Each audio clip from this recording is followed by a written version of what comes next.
Hey everyone, thanks for tuning in. If you're new here, consider subscribing. It really helps keep these stories coming. And while you're here, let me know in the comments where you're listening from. Now, sit back, relax, and let's get into the story. I didn't plan to become an expert in stormwater. I didn't plan to memorize the shape of a highway interchange from below, to know where water wants to go when the sky opens up, or how smoke settles when it can't rise. I just wanted one more normal day, one more morning where my biggest problem was an overdue inspection report and a voicemail from my supervisor asking why I hadn't uploaded photos yet. That's what made the first alarms feel almost insulting. My name is Mason Hale. I'm 34, and until the week everything broke, I worked as a field technician for a civil engineering contractor based out of the metro area. My job was basic but important. Check culverts, photograph erosion, log blocked inlets, flag anything that might compromise the highway drainage system. People don't notice drainage until it fails, and when it fails loudly. Flooded lanes, hydroplaning crashes, sinkholes, washouts, undercut pavement. I spent years looking at the city the way water sees it, and that perspective ended up saving me when the city stopped behaving like a city. On the day it started burning, I was on the west side of town, near a beltway ramp that arched over a freight corridor.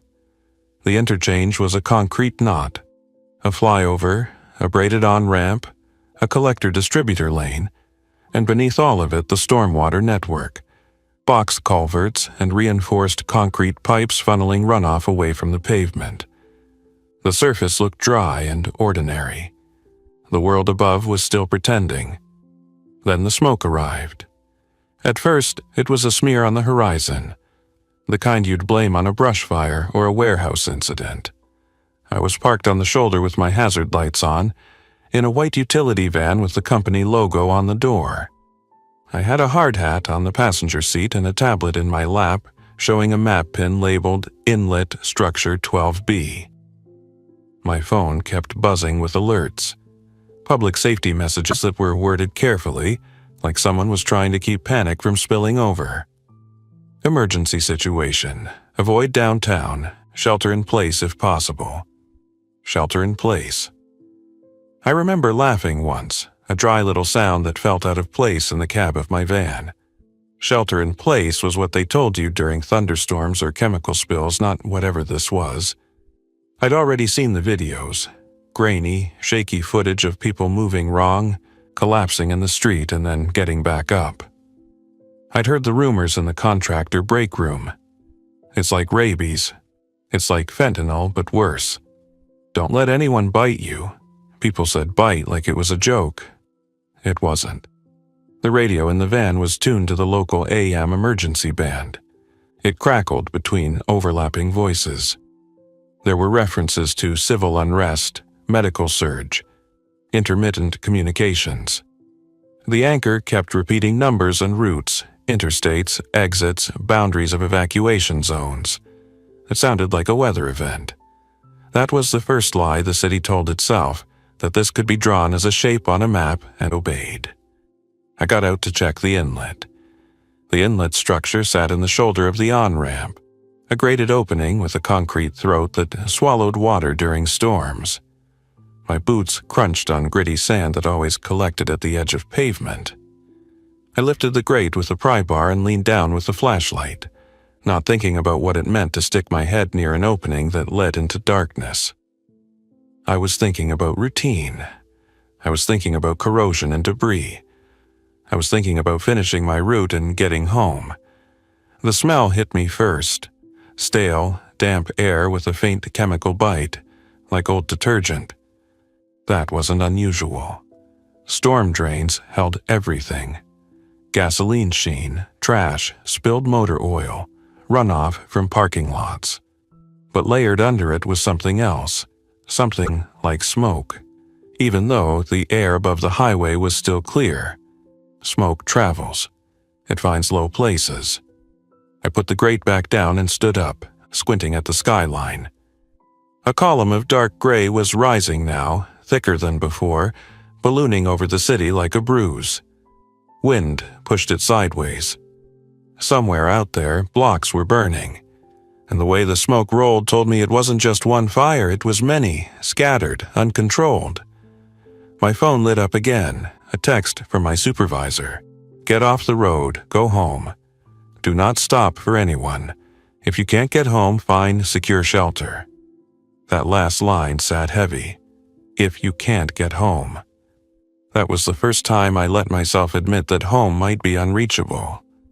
I climbed back into the van and pulled onto the ramp, heading toward the Beltway.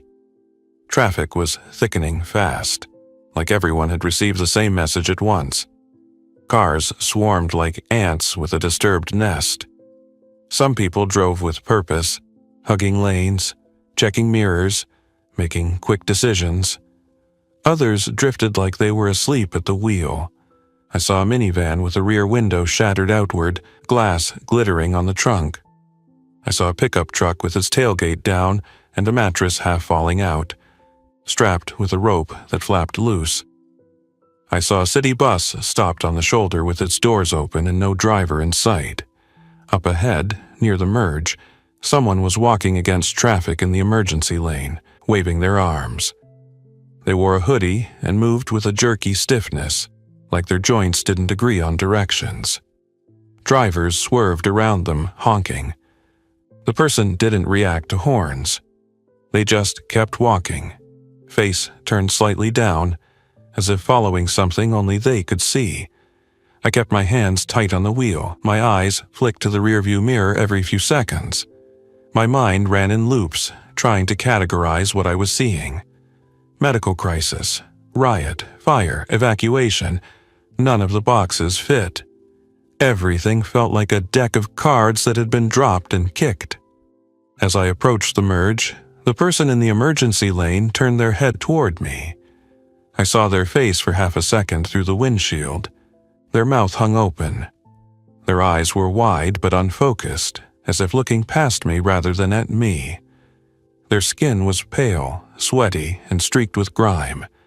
A smear on their cheek looked like dried dirt, but I didn't want to think about what it might really be. They stepped toward the lane. I hit the brakes and swerved slightly, enough to keep distance. The van's tires chirped. Horns erupted behind me. I forced myself not to look back at the angry drivers. I forced myself to look forward to keep moving. The person stumbled, reached out, and slapped their palm against the side panel of my van with a dull thump. Their hand slid, leaving a streak. I didn't stop. I didn't slow down. That was the moment I decided I was going to live, even if it meant doing things I didn't like about myself. The Beltway was worse. It wasn't just congestion, it was confusion. People were abandoning vehicles in lanes. A sedan sat angled across 2 lanes with its driver door open, hazard lights blinking like a heartbeat. A motorcycle lay on its side, its chrome reflecting sunlight in a cruel way. On an overpass ahead, I saw a line of people walking. Some carrying backpacks, some dragging rolling suitcases that clacked over expansion joints. They looked like travelers in an airport terminal, except this was a highway, and the air was starting to taste like smoke. Then the first flame I could see with my own eyes appeared. Orange flicker behind a row of buildings near an exit. It was far enough away to feel abstract, but close enough to change the light. Smoke turned the sun into a dull coin. I tried to take the next exit, aiming for surface streets that might bypass the jam, but the off-ramp was blocked by a crash. 2 cars tangled at the gore point, their front ends crushed together like fists. Someone stood on the shoulder screaming into a phone, hair wild. Another person sat on the guardrail with their head in their hands. No one was directing traffic, no police lights, no tow trucks. The system that usually cleaned up the messes had vanished. I stayed on the Beltway, creeping forward. My gas gauge was just above half. That should have been plenty, but I knew how quickly plenty became not enough when you were idling in gridlock with nowhere to go. I turned the engine off whenever we stopped completely, then restarted when we moved. The van shuddered each time, like it didn't appreciate being dragged into this. I scanned my surroundings the way I'd scan a site for hazards. I looked at shoulders, medians, the gaps between barriers. I looked for places I could get the van off the road if things went sideways. My mind kept drifting to the stormwater map on my tablet. Beneath this highway, beneath every highway was an alternate world, a network of concrete and darkness that didn't care about fires or crowds. Storm drains didn't close. Water always needed somewhere to go. The first real panic wave hit when the traffic ahead started moving backward. At first, I thought it was a trick of perspective, then I saw it clearly. Cars were reversing. Slowly at first, then faster. Drivers leaning out windows, shouting. A man in a blue shirt ran between lanes, waving both arms and yelling something I couldn't hear over the noise. Vehicles bumped each other in a desperate shuffle. Someone laid on their horn until it became a continuous tone, like an alarm that couldn't find an off switch. I rolled down my window an inch. The sound that flooded in wasn't just horns, it was something deeper, screams, a rising chaos that carried a primal edge, and mixed into it was a rhythmic clanging like metal on metal. I looked ahead, squinting through heat haze and smoke. On the far side of an overpass, people were spilling onto the roadway running. Some were limping. Some were looking back over their shoulders as if chased. I saw one person fall, then another trip over them. I saw hands reaching. Then I saw the other movement, fast, wrong, scattered. Figures darting between cars, grabbing at doors, slamming into windows. They weren't moving like a coordinated group. They weren't even moving like people in a fight. It was like watching a school of fish panic in a tight space, everybody reacting to instinct alone. The man in the blue shirt reached my lane and slapped the hood of the car in front of me, shouting. The driver ignored him, focused on reversing. The man darted to my van and hammered the side with his fist.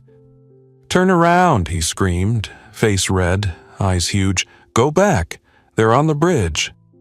I didn't ask who they were. I already knew. I threw the van into reverse and eased back, careful not to hit the car behind me. The driver behind leaned out, yelling at me like I was the problem, like lane etiquette still mattered. I kept reversing until I reached a gap where the shoulder widened near a drainage inlet I recognized. A concrete head wall tucked behind a Jersey barrier where a large storm pipe disappeared under the road. My mind latched onto it like a lifeline. The shoulder was narrow, but the van was a work van, built for awkward maneuvers. I angled toward the barrier, tires bumping over rumble strips. I stopped, engine still running, and stared at the head wall through the passenger window. It wasn't a tiny curb inlet. This was a major outfall, an entrance to a large diameter pipe, likely 6 feet or more, designed to carry runoff from a wide section of highway and adjacent neighborhoods. The opening was half hidden behind weeds and debris. The concrete lip was stained dark from years of wet-dry cycles. A chain-link fence panel had once blocked it, but it was bent outward, as if someone had tried to get in or out. I could get in there. The thought felt insane, but so did staying on the highway with whatever was happening ahead. Smoke was thickening. The air had that bitter, throat-scratch taste of burning plastic and roofing material. And the noise from the overpass was growing. Screams, impacts, the sound of glass breaking. I made a decision in less than 3 seconds. I killed the engine, grabbed my backpack from behind the seat and stuffed it with whatever I could reach. 2 bottled waters, a box of granola bars, a small first aid kit, my flashlight, a spare set of batteries, a folding utility knife, a lighter, a roll of electrical tape, and a compact rain jacket. I had a hard hat, gloves, and a high-visibility vest. I took the gloves and hard hat and left the vest. Bright colors drew attention. I didn't want attention. In the center console was a small pry bar and a multi-tool. I grabbed both. I also grabbed my tablet, not because it was valuable, but because it had offline maps and drainage schematics. In a world where GPS might fail, old data mattered. Then I climbed out. Heat hit me like a wall. Even though the fire was still miles away, the air felt warmer, heavier. Ash drifted like gray snow. Cars around me were reversing, drivers shouting. A woman leaned out her window, coughing, her hair stuck to her forehead with sweat. She looked at me, and then at the drainage head wall, and her expression changed from confusion to desperate understanding. "Is that?" she started. I didn't answer. I didn't have the time or the breath. I jogged toward barrier, keeping low, and slipped through a gap where the fence had been bent. The ground was muddy, littered with trash, plastic bags, broken bottles, a tire. The smell changed immediately. The smoke smell faded, replaced by damp concrete and a faint sewer note that made my stomach tighten. The pipe opening was big enough to stand in if you ducked slightly. A shallow trickle of water ran along the bottom, not deep but cold-looking, carrying bits of grit. The interior was dark, the kind of dark that swallowed light. Behind me, the noise of the highway swelled. A new sound joined it, something like a chorus of raw voices, not words, just sound. It rolled over the cars like a wave. The woman from the car was out now, stumbling toward me with a small child on her hip. Another man followed, carrying a backpack and dragging a wheeled suitcase that immediately got stuck in the mud. He abandoned it with a curse. I hesitated for half a heartbeat. I didn't want people following me. People meant noise, risk, chaos. But leaving them outside felt like signing a sentence. "Inside," I said, my voice low but sharp. "Move, stay quiet." The woman nodded fast, eyes wide. The child clung to her, face buried in her shoulder. We went in. The first 10 yards were the worst because your body still expected open sky. You still expected to be able to turn around and see daylight. But after 10 yards, the pipe curved, and the opening behind us became a pale circle that shrank. The highway noise dimmed. The air cooled. The smell settled into something manageable. I turned on my flashlight and angled it downward to avoid casting a beacon out the entrance. The beam caught on wet concrete, glistening. The pipe was round, reinforced concrete with visible seams where sections joined. A faint line of mineral deposits marked the usual water level during heavy storms. We moved carefully, stepping on the drier edges to avoid splashing. After maybe 50 yards, we reached a junction where a smaller pipe fed into the main one. Water trickled from it steadily, making a soft, constant sound. The child whimpered once, a tiny noise, and the woman squeezed them tighter, whispering. I held up a hand. "No talking," I mouthed. She nodded again, tears shining in the flashlight beam. The man who'd abandoned his suitcase, his name, I learned later, was Luis, kept looking back. His breathing was loud. He tried to control it and couldn't. Panic made people noisy. I listened for sounds from the entrance. At first, there was only distant chaos. Then, faintly, a series of impacts like hands hitting metal, feet scraping on concrete. Something had reached the head wall. Something was at the opening. The woman's eyes locked on mine. She didn't need an explanation. I gestured forward and we moved deeper. Stormwater systems under highways weren't designed for comfort. They were designed for flow, for gravity, for maintenance access. That meant you got long stretches of pipe, occasional manholes or access shafts, junction boxes where multiple lines met, and sometimes larger box culverts where water from a wide area converged. I knew the basics of this network because I'd inspected parts of it. Not this exact pipe, not this exact path, but I understood the logic. Everything sloped toward outfalls, toward rivers, toward retention basins. If we moved upstream, we'd move toward the city, toward higher ground, toward places where the network branched. We didn't want to go toward the city. But we also didn't want to go toward the outfall if that meant emerging near the highway chaos. We needed a place to wait, to let the surface situation settle, to let the fire in the crowd move on. The pipe sloped gently upward as we moved, which told me we were heading away from an outfall and toward a catchment area. That might lead us under neighborhoods, under service roads, under places where we could emerge later in a safer zone. Or it might lead us into a dead end. The water trickle became more constant in places, pooling in shallow depressions. The air felt humid. My flashlight beam caught small shapes on the walls. Spiders, insects, things that lived down here and didn't care about human disasters. We reached a point where the pipe widened into a rectangular concrete box, an underground junction chamber with a flat floor and multiple pipe openings. My light revealed graffiti, old and faded. There were rusted ladder rungs embedded in one wall leading up to a circular manhole cover above. My heart jumped at the sight of that ladder. An exit. Then I remembered what I'd just run from. The surface was full of smoke and chaos. An exit was only useful when the surface became survivable. I walked to the base of the ladder and listened. The chamber amplified sound. I could hear water dripping. I could hear the man's breathing.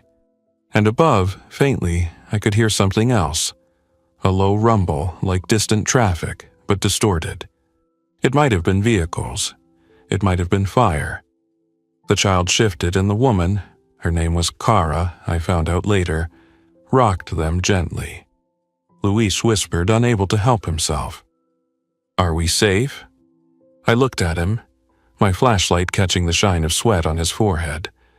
He looked like someone who'd never been underground. His hands trembled. He clutched his backpack straps like they were the only solid thing left in the world. I wanted to say yes. I wanted to hand him certainty like a blanket. Instead, I said, "We're quieter down here. That helps." It wasn't comforting, but it was true. We moved to the far side of the chamber, away from the pipes that led back towards the entrance. I picked a corner where the floor was slightly higher and drier. I sat with my back against the wall and kept my flashlight off, using only a small dim light mode when necessary. Darkness was safer. Light traveled. Minutes passed. Then more. The hardest part about hiding wasn't the fear, it was the waiting. Your mind tried to fill the silence with every worst possibility. You imagined the fire above, consuming blocks. You imagined the roadway jam, the people trapped in cars. You imagined whatever those things were doing when they reached the entrance we'd used. At some point, faint sounds drifted through the pipe. Scraping, a wet shuffling, a series of irregular taps, the kind of sound that might be a person walking with bad shoes on concrete. Except, it didn't have the rhythm of a person walking with purpose. It had the rhythm of something moving without planning. Kara pressed her hand over the child's mouth gently, not to hurt them, just to keep them silent. The child's eyes were wide in the dark. They didn't cry. They seemed to understand more than a child should. Luis held his breath, cheeks puffing slightly. I listened, my whole body turned into a sensor. The sound came closer, then paused, then came again. It echoed weirdly in the pipes, bouncing and making it hard to tell direction. But I knew enough about these spaces to trust the slope of sound. It was coming from the pipe we'd traveled, from the direction of the entrance. Something had followed. I slid my hand into my backpack and wrapped my fingers around the pry bar. It was just a piece of metal, not a weapon in any heroic sense, but it was solid. It gave my hand something to do. The sound reached the chamber, faint at first, then louder. Something stepped into the junction box. I couldn't see it. I didn't want to turn on my light. Light would reveal us. We stayed still. The footsteps, if you could call them that, moved across the floor. There was a wet, dragging sound, like a shoe sole peeling slightly with each step. Then a low noise, not a word. just a breathy vocalization. It was close enough that I could smell it, a sour, sweat-heavy odor layered with the damp of the drain. It made my throat tighten. I held my breath and waited for the moment where it would find us. Instead, it wandered. It moved toward one of the pipe openings, paused, and then shuffled away. It scraped against the wall. It made that low sound again. Then, after what felt like an hour but was probably 2 minutes, it drifted toward another pipe and disappeared into it. The sound faded. Only when I was sure it was gone did I exhale. Luis's breath came out as a shaky whisper. What was that? I leaned toward him and spoke so quietly my voice barely existed. Not now. He nodded, swallowing. We stayed in that junction box for a long time. We didn't move. We didn't talk.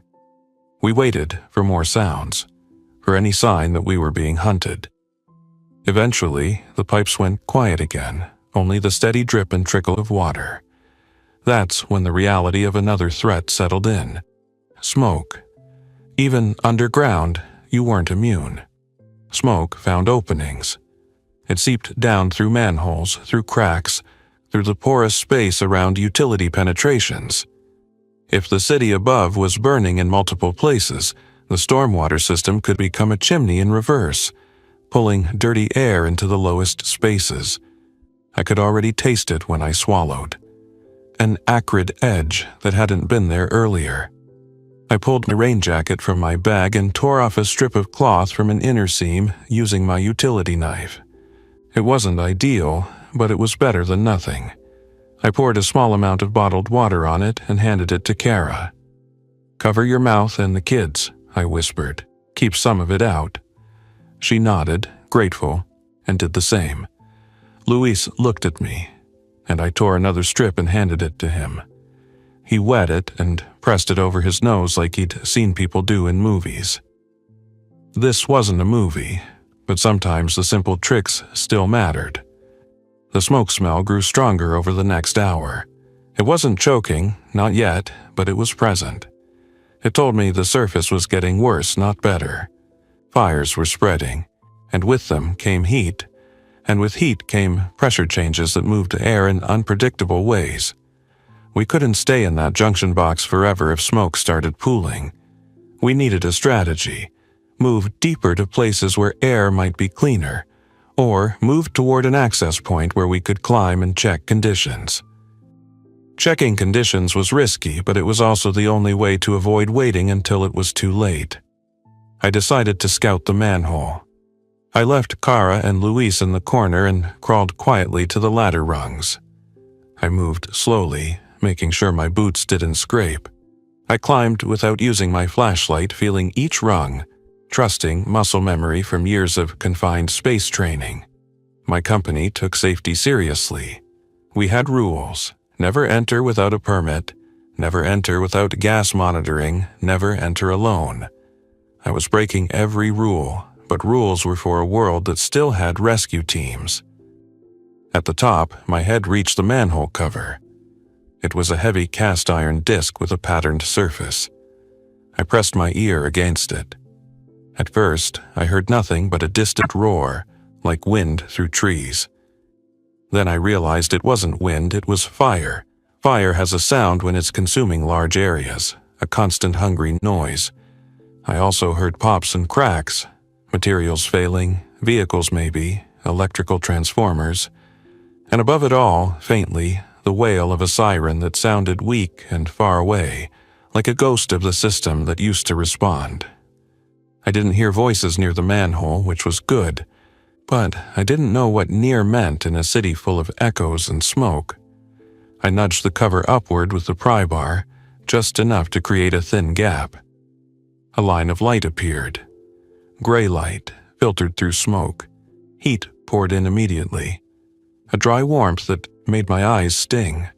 The smell was intense, burning insulation, charred wood, something chemical. I held the gap for 3 seconds and then lowered it again.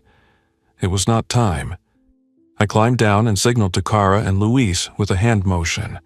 Move. We chose a pipe opening that angled away from the source of smoke. I used my flashlight briefly to check the direction of flow. The pipe had a slight current. Smoke tended to follow air movement, not water, but in these systems, air movement often followed the same slope patterns. We moved deeper, leaving the junction box behind. The drain became a maze.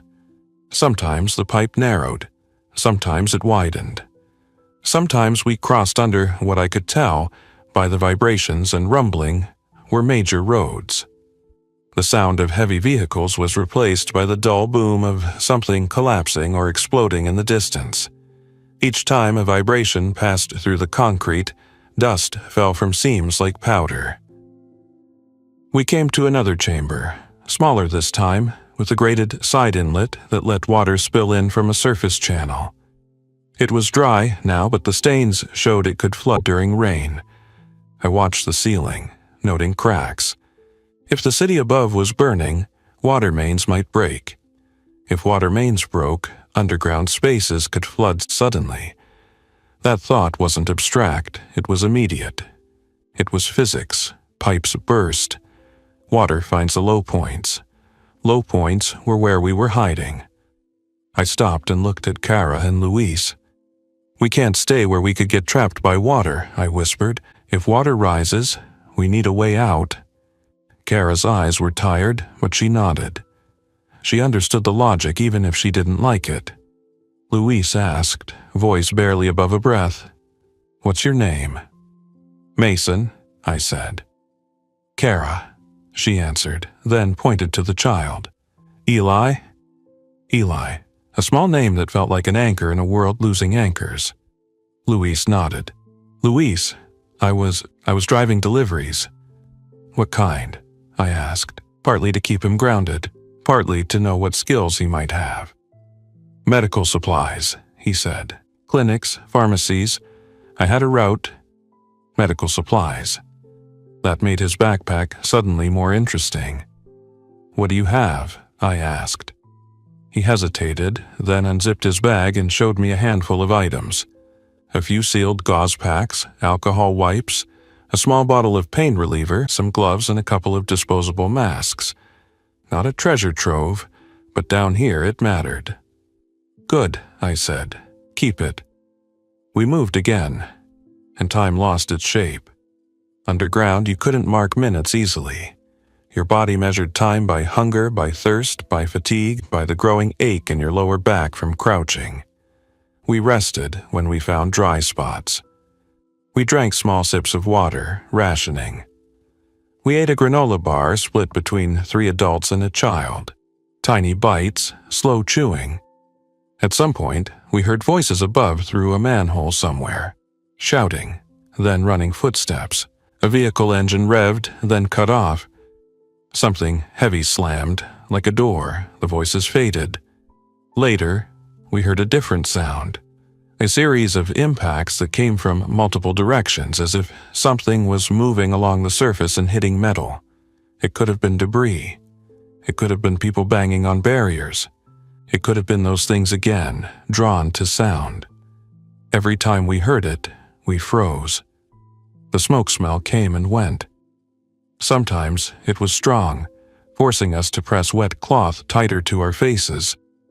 Sometimes it thinned, giving us hope. The heat above seemed to shift too.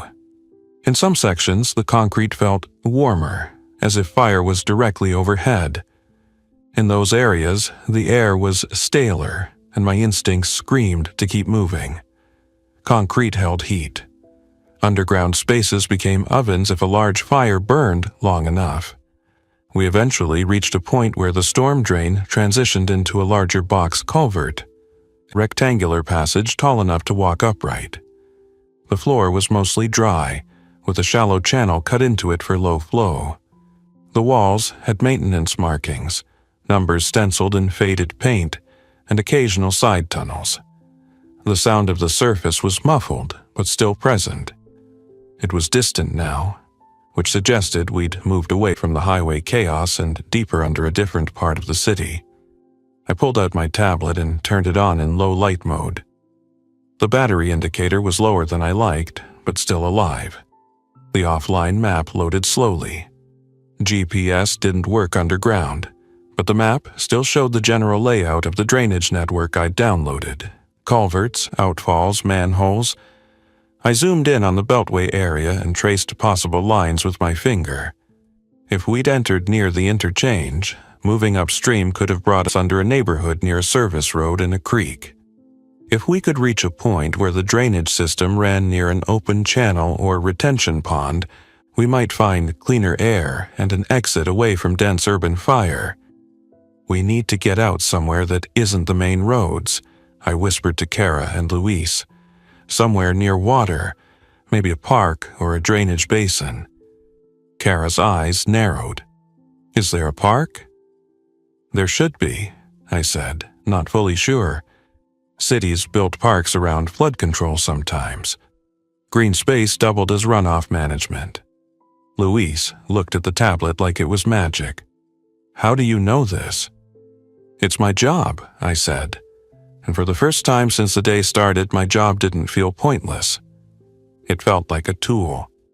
We chose a side tunnel that angled toward what I believed was a smaller catchment line leading toward a retention area.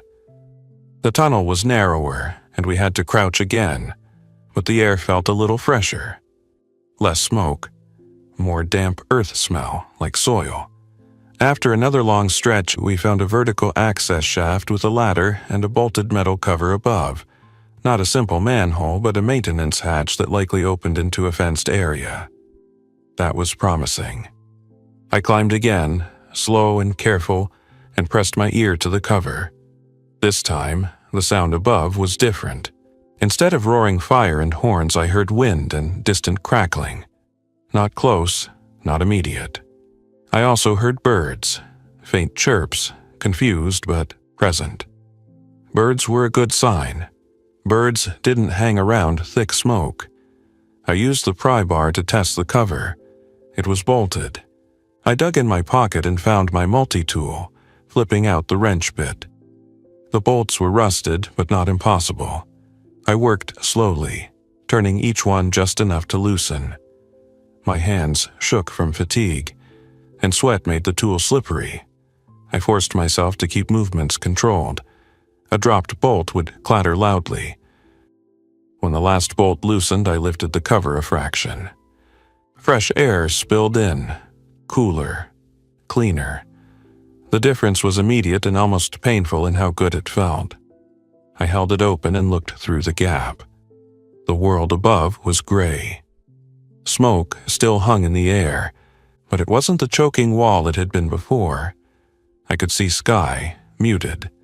I could see a chain-link fence close by, and beyond it a grassy slope leading to what looked like a drainage basin, a retention pond, water reflecting dull light. The area was empty of people. I didn't see flames, I didn't see movement. It was the first time in hours I'd felt something like hope. I lowered the cover gently and climbed down to tell Kara and Luis. "We have an exit," I whispered. "Looks quiet. Not clear, but survivable." Kara's shoulders sagged with relief that almost made her collapse. Eli clung to her, eyes half closed, exhausted. Luis exhaled shakily. "Thank God." "We're not celebrating yet," I said. "We go up slow.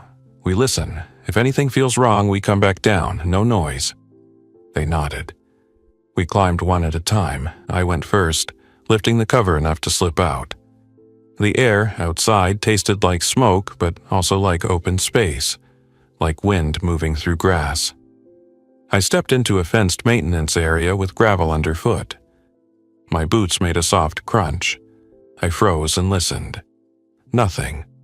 I waved Kara up next. She climbed carefully, Eli strapped against her chest now using a makeshift wrap from her hoodie. She emerged, eyes blinking in the gray light. Luis followed, hauling himself up with trembling arms. We replaced the cover loosely, not bolting it, but setting it so it didn't scream open. Then we moved away from the hatch, staying low along the fence line. The retention pond spread out ahead, a shallow body of water with reeds along the edge.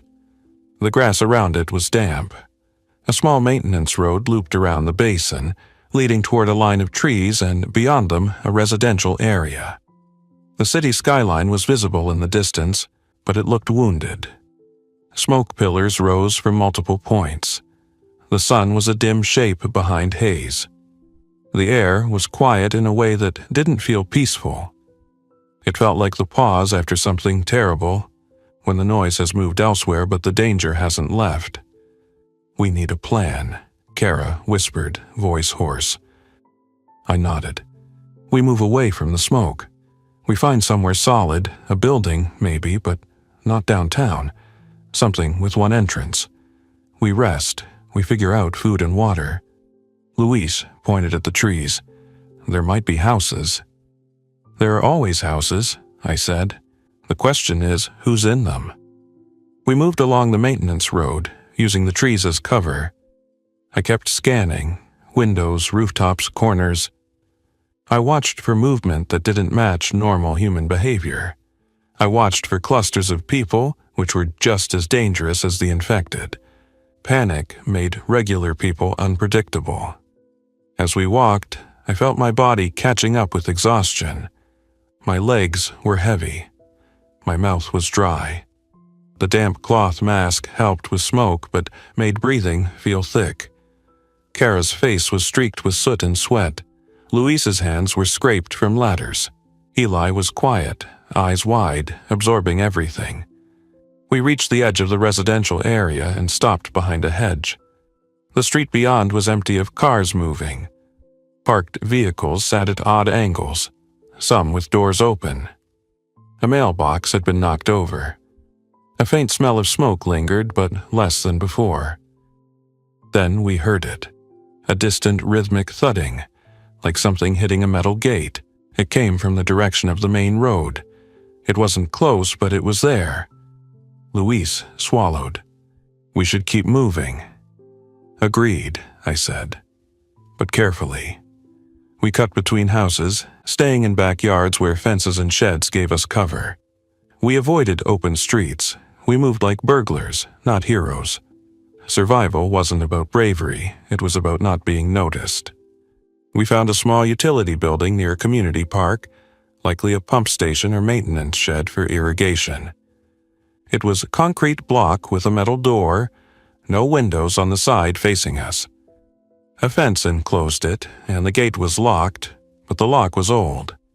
My pry bar made quick work of it with minimal noise, a controlled twist until the shackle popped. Inside, the building smelled of oil and stale air. There was a small electrical panel, a couple of shelves with maintenance supplies, and a concrete floor. No running water, but there was shelter, and the thick walls would muffle sound. We closed the door and sat in the dark, breathing. Kara slid down the wall, pulling Eli into her lap. Luis leaned his head back and closed his eyes, tears leaking from the corners without sound. I sat with my back against the door, pry bar across my knees, and listened. Outside, the city burned somewhere beyond the haze. Inside, the three of us and a child occupied a pocket of stillness carved out of concrete and luck. That night, we didn't sleep much. Smoke drifted in through tiny gaps. Distant sounds rose and fell. Sometimes we heard shouting far away. Sometimes we heard engines. Once, we heard a single gunshot echo and then silence. It didn't sound like a battle. It sounded like a desperate decision. We rationed water. We shared what food we had. Luis offered one of his disposable masks to Kara, and she used it over the damp cloth, making a better seal for Eli. Small kindnesses mattered. When dawn came, if you could call it dawn in a gray smoke-filtered world, I cracked the door and looked out. The air was cooler. The smoke was thinner. The fire glow in the distance was still there, but less intense. The sky had a pale, washed-out color. Birds moved in the trees cautiously, as if unsure the world was safe. Most importantly, the streets nearby were still quiet. We waited another hour, listening, then decided to move again. We couldn't stay in that building forever. Someone would come looking for supplies, shelter, or just a place to hide. And if the infected wandered, a small building with one door could become a trap. Our strategy became simple. Move in short bursts, hide, listen, move again. Use the drainage network when the surface became too risky. Use buildings only when necessary. Avoid crowds. Avoid main roads. The stormwater system had been my escape route once. I knew it could be again. Over the next days, that knowledge became the difference between life and being swallowed by the chaos above. We learned which manholes opened into quiet zones and which opened into danger. We learned that smoke could pool in low areas and that sometimes the best air was surprisingly close to water. We learned that time mattered. Emerging at the wrong hour when people were desperate and active could be worse than emerging near fire. We also learned that survival wasn't just about hiding from infected people. It was about moving through a city that had become a shifting map of heat, noise, and desperation. And as the skyline continued to smolder behind us, as the highways turned into frozen rivers of abandoned vehicles, the drainage system beneath the pavement became our underground highway. Silent, cold, and indifferent. Indifferent was good.